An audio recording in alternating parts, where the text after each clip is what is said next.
What happens as a seller if I decide that I do not want to make repairs to my home? Well, the answer to that question is you don't have to do anything. As an agent, I would give you advice on how to get the best return on your investment, which means, it might be a fresh coat of paint, it might just be a few touch-up things, it might be, look, your roof is leaking, you definitely need to take care of that. If not, then we need to disclose that you've got a leak in the roof, and again, that could impact how much you net from the sale of your house. So you can take my advice and do the few touch-up items or the few things that I would recommend that you do. There are things that as an agent we need to disclose, such as leaks or things that are not working. But yeah, the answer is you don't have to, but it could affect the amount you are going to net when you sell your house.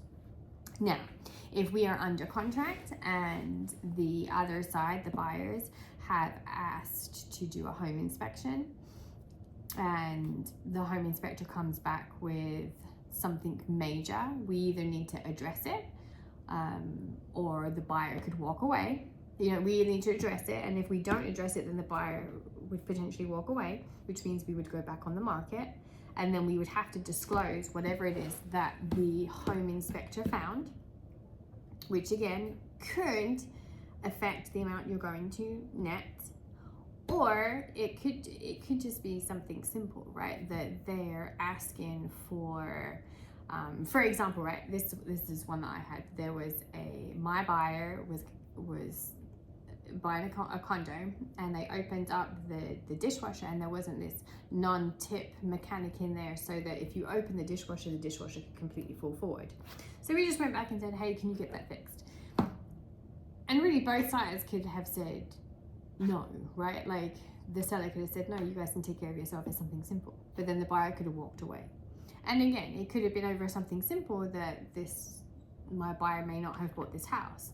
But the seller was like, it's less than $100 fix, and you take care of that. So that was great.